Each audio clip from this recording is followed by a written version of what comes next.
Hello, everyone, and welcome back to another episode of Market Bites. Hope you are all doing well, enjoying the week so far. I'm joined by Josh Gilbert. Josh, how you doing, mate? I'm much better than last week, Sam. Our avid listeners would have very much heard the peak of my illness last week, and my Lord, I listened to that back and I sounded terrible. So I'd firstly like to apologise to the listeners of the Digest and Invest podcast, to just really say I'm sorry for a pretty poor performance from me last week. I listened to it back and yeah, it sounded pretty terrible. So I do apologise, listeners. No, I think they'll be happy you turned up. And actually, I Mm. listened to it back and I thought it was a pretty good episode. Not to blow our own trumpet, but I thought No. everything considered, you showed dedication to the cause, and that's admirable, if nothing else. But you're back now, so there's no excuses, when you Oh, listen to it back later. But it's good to have you here. I mean, another interesting week in markets. Of course, we had US CPI yesterday. We've had tariff announcements over the weekend. We've got everything to discuss, and of course, we're banging in the beginning of earnings season now, and crypto has gone berserk. So it'll be worth talking a little bit about that, piece it all together. Sound good to you?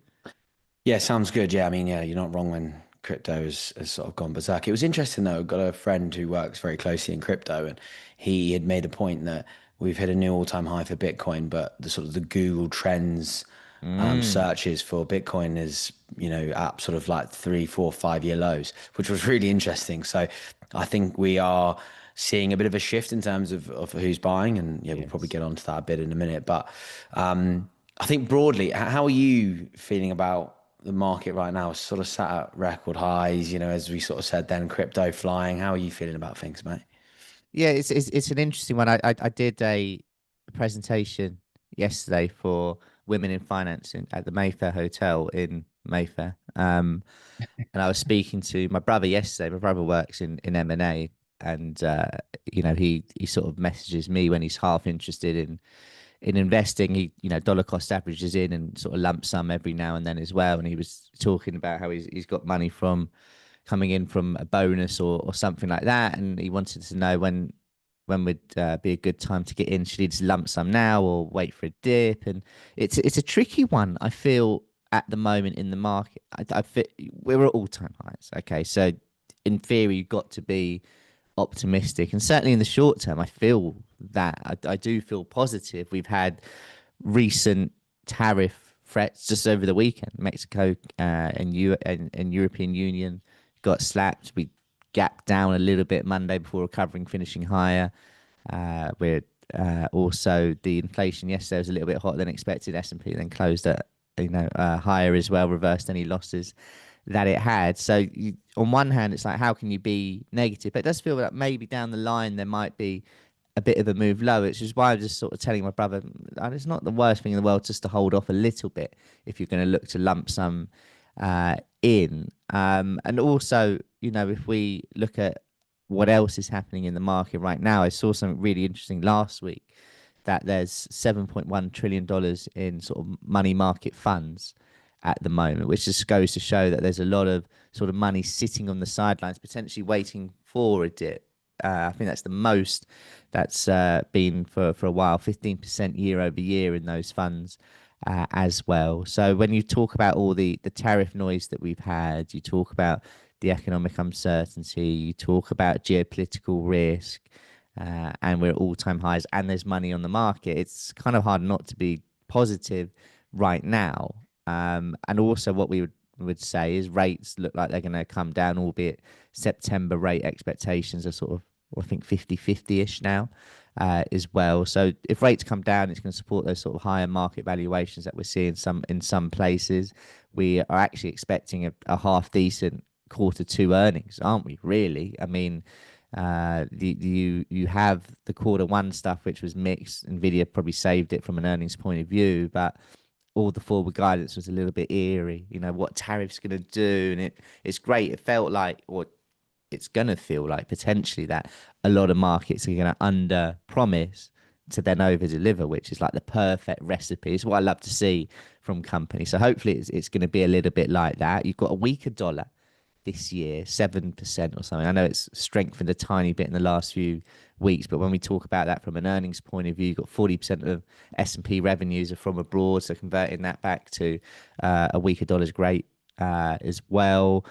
Also, when you think about tariff implications coming in at the back end of the year, demand therefore before those price hikes is going to be stronger now as well, and I think that will be a pretty good thing, and we're going to see that. That said, when we then do get to quarter 3, quarter 4, and those implications are brought into play, demand's going to come down.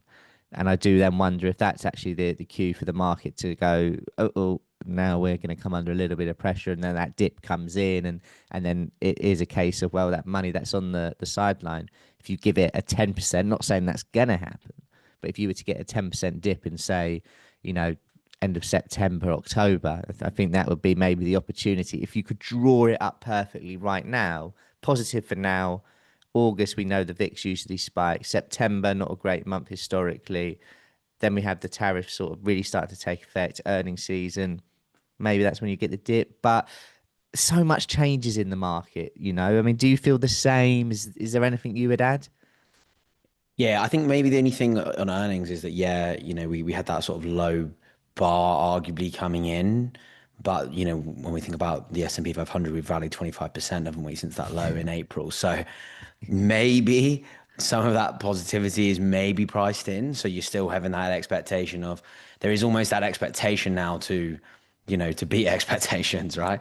So, but I think you're right, though. I do think that low bar will be something that, gives a bit of a boost to markets. And I think there is a reason to be cautiously optimistic as well. We were talking then about all-time highs, but no, all-time highs aren't a reason to sit on the sidelines. All-time No. highs beget all-time highs. And I actually was reading a note today from BNY, and it essentially was showing that since 1950, the S&P 500 has delivered basically strong returns in the forward 1, 3, and 5-year periods from a new all-time high.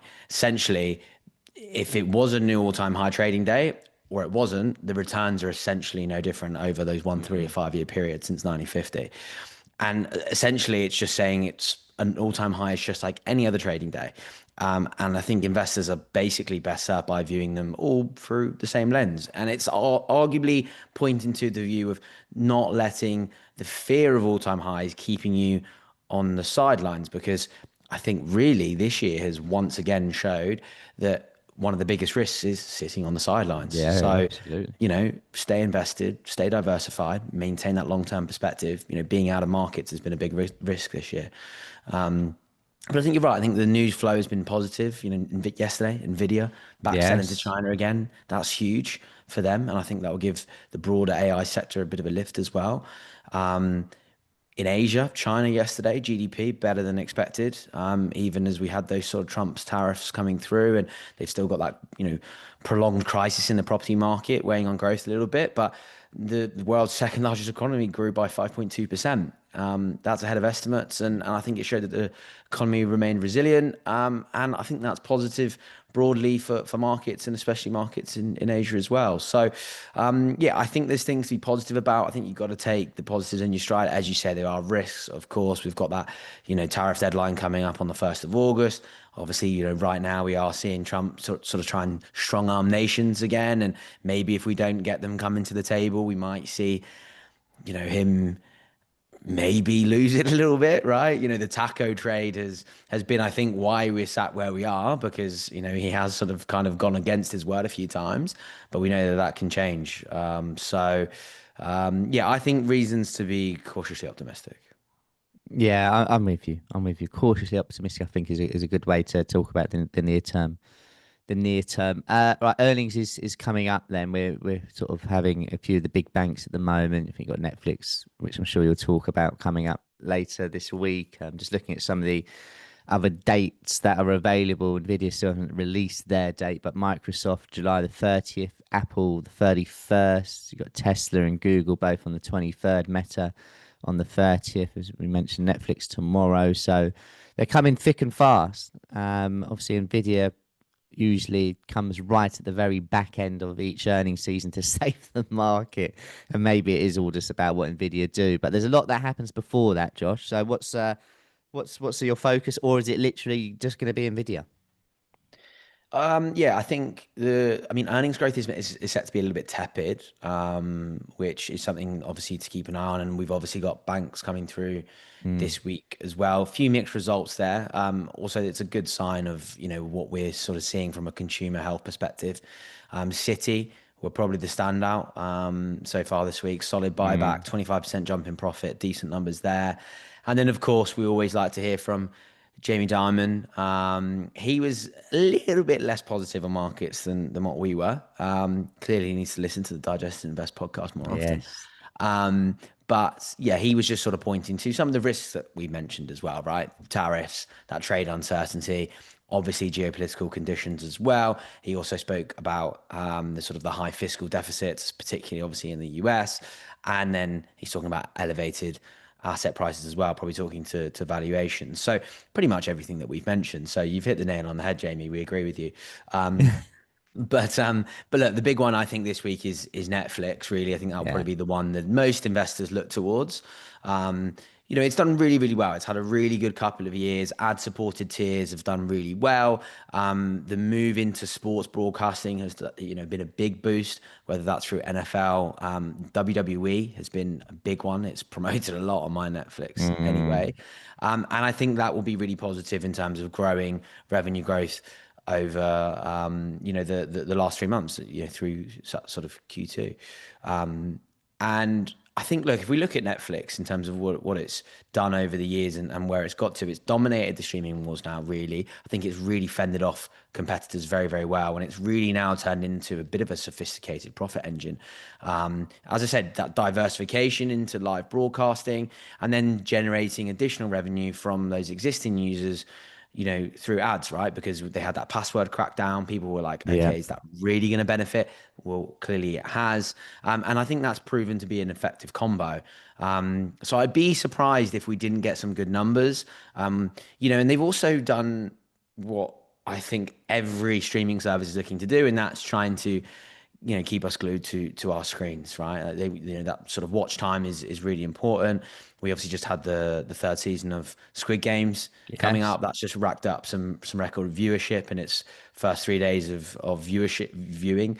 And I think that sort of reinforces Netflix's sort of global touch that it has, but then that local appeal, right? It's a local language product that is doing very, very well across the world.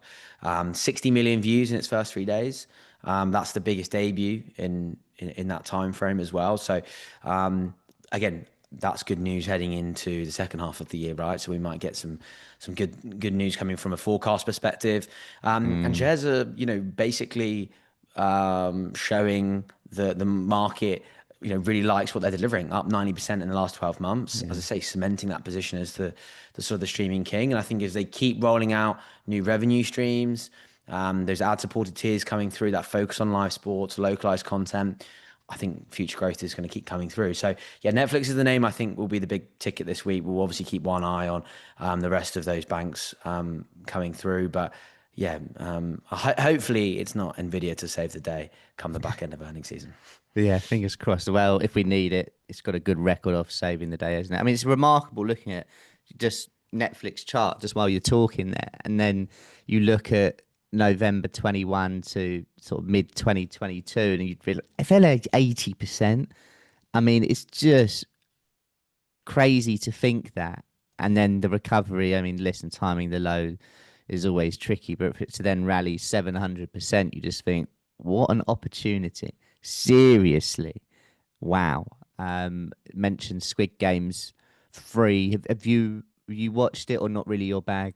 I've watched the first half, because they released it in two separate. I've watched the first Yeah, half. I haven't watched the second half of it yet. and That's watched the just second. come out, which was what drove those numbers. So I wasn't one of the Yeah, 60 million. So yeah. I mean, I watched it. I canned it one evening, and that is it, though, isn't it? Right? That's yeah, it. That's what they get you to do. You just smash it out. You binge in caned it. it. But they're by the sounds of it, I haven't seen if this is confirmed, but I think they're going to do Squid Games in different parts of the world, and one of them's going to be like America, one's going to be Europe, blah blah blah blah blah. And I just while you were talking about it there, it got me thinking if they did one for investors and traders, I think the hardest challenge would be the one that would really sort the good from the bad would be when markets are on all-time highs, you're not allowed to check your portfolio. Everyone would be gone, Yeah. wouldn't they? They'd be like, Yeah. No, you'd be gone. that doesn't work. Yeah, But speaking of all-time highs, let's move on to crypto. yeah. What a few days it's been, Josh. I mean, I'm just looking at things right now. Let's have a quick look. As of Wednesday, 8 a.m. UK time, Bitcoin near, above 118,000, Ethereum 3,150, XRP above 290, Solana above 163. We could go through the list. Everything looks pretty good. Would you agree? It's been a pretty good few days. Yeah, I mean it's been brilliant, isn't it? The rally to that sort of all-time high for Bitcoin, strong ETF inflows, solid macro backdrop, really driving this market momentum to sort of where we are, new all-time highs. I think the thing for me is the sort of the pace of gains in recent weeks, I think has Yeah, been that move yeah, higher, right? I mean, you probably can talk to it a little bit more from a chart perspective, but when we hit that new all-time high and then to push into, that 122K that we had on Bitcoin, I think it just kind of reflects not just growing demand, but also the maturity of Bitcoin as an asset class. mm, And I think we're seeing mm, sustained interest supported by what is, I think, structural inflows rather than just short-term speculation. And as I mentioned at the start, that I think it matches the most crucial shift in which is who's buying. And I think institutional adoption is growing. This is the first real bull market where institutional participation, I think, is front and center. You got publicly traded companies adopting Bitcoin as part of their treasury strategy, yes, billion-dollar allocations, whether that's through ETFs. But ultimately, we've got retirement funds, sovereign wealth funds. They're, chasing fixed supply. And especially when at a time when you've got, central banks, that are running that sort of expansive monetary policies, and we've got global money supply that keeps rising. If you've got an asset with fixed, decentralized supply, you're kind of looking at that as an alternative store of value, and that's why people are turning to it. And as I say, that structural shift is I think what's really big. And I mentioned at the start that sort of Google Trends that we looked at. And I think that means that retail adoption is only just sort of getting started. I think Bitcoin as an yeah, investment and in an investment portfolio, I think we're still in its infancy. And I think that in itself creates another huge opportunity for Bitcoin and crypto to keep flourishing. I think this is just the beginning of widespread adoption. I think as performance continues, right, trust builds, we're going to have better frameworks from a regulatory standpoint. And as adoption grows as well, I think Bitcoin is just becoming a must have, I think, in an investment portfolio, especially with its sort of risk adjusted returns as well. So I think, continued institutional allocation, that feels inevitable to me. As I said, especially with those regulatory frameworks improving. And I think that will yeah. serve as a bit of a tailwind, to be honest, moving forward. So look, I think a lot of positives. I don't know what the charts are telling you, Sam, but it looks pretty solid. Whether we get, I guess you're sort of at price discovery, it's quite hard from a technical perspective, right, for Bitcoin? It is, and I think everything you said there is so true. It doesn't. I mean, this move isn't retail, and you've got all these big institutions. I think that the number of companies that have it on their balance sheet year on year has gone up massively.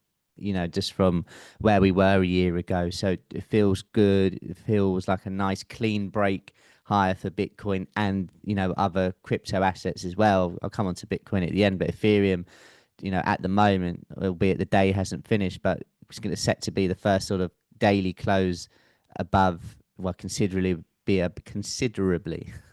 above $3,000, and that would be the first time where we've had a nice close above there since the beginning of Feb, end of Jan. I mean, that looks good. The way the chart looks, I mean, you'd imagine 3,400 isn't too far away, and then you're talking all-time highs. And it wasn't too long ago that Ethereum was trading below 1,400. In fact, just looking at the chart, that was 10th, 11th April, and it's rallied 133% since then. XRP is one where I think a lot of people want to see it sort of cleanly break $3, and it hasn't quite done that now. But again, it's another one where if people are looking at this on sort of those longer time frames, it's set for its one of its highest closes, from a weekly perspective of all time, if not a little bit more to the upside, the highest. So that looks pretty good. It will, investors and traders will want to see a close above $3 for that, but it's not a million miles away. Solana, which was lagging a little bit last week, I mean, it's still up 3% over the past week, but it was certainly lagging. And I was sort of tweeting or talking about a level on Monday, and it's just still hasn't quite got above there. But if it can get above 167, again, it's another one where you feel there's room for it to push on and go. And yeah, I mean, let's just wait and see what happens there. But as you mentioned, yeah, Bitcoin, it's not too far away right now from its all-time high, which is currently in and around sort of low 120s. But above there, then you're kind of like, well, where does it go? What could be the high? People start getting like Fibonacci extensions or trend line extensions, and I always find it tough to predict where something's going to top out. I think the top is just going to be a random point. It's very rarely going to be the line that you randomly drew on because it's a Fibonacci extension. I think it's just a case of make sure if you are a short-term trader out there, you're just taking profits as and when to de-risk and leaving a little bit on, so if it does continue to run, you can take advantage of that. I mean, at the same time, if you are a super long-term investor, you're not taking profit out right now, are you?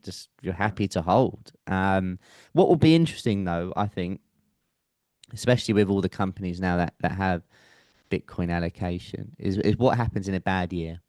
Like, let's say it follows its cycle at the moment where it's like 4 good years, 1 bad year, 4 good years, 1 bad year. And that bad year, based off that cycle, is next year. What's going to happen then? What those companies going to do? How big is that drawdown potentially going to be? Because at times, it's been 50, 60% on a year. Are we going to get that again? Or is it a now more mature product? And because all these big institutions are in, they're not going to allow it to be like that. So I think next year, assuming we follow this cycle, and I'm not saying we're going to, but that would be really interesting. Like, I don't want to put you on the spot here, Josh, but like, could you see a year where we drop 50, 60% again? Like, or do you think we're past all of that?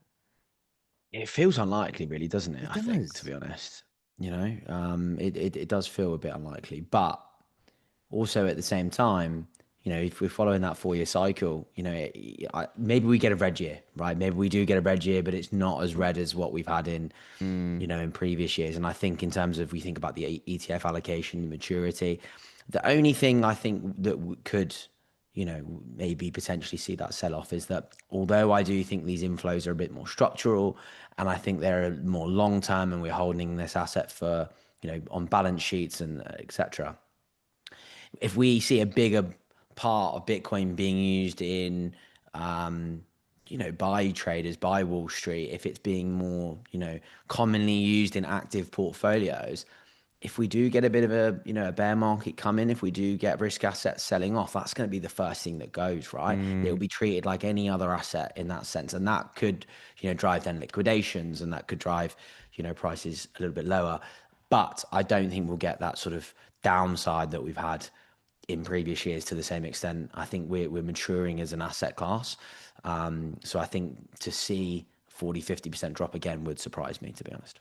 yeah. So I said 4 positive years in a row. It's three, isn't it? But 2014 down 58%. Then we finished positive 35, 125, 1300. Then down 73% in 2018. Then up 95, up 301, down 66. Then down 65% in 2022. Then up 150s, up 120s, and then year to date, wherever it's going to finish this year. And if we follow that pattern, then we're down next year. But patterns are made to be broken at the same time, aren't they? So Exactly. fingers will be crossed. Joshy, let's wrap it up there for today. A pleasure as always. I'm glad to hear you've recovered from your man flu, and I'm sure our listeners are going to be very sympathetic again. Yeah, thanks, mate, and thanks for everyone for listening to me last week, and thanks for coming back again this week if you've listened through both episodes. So see you all again next week. See you later, everyone. Take care.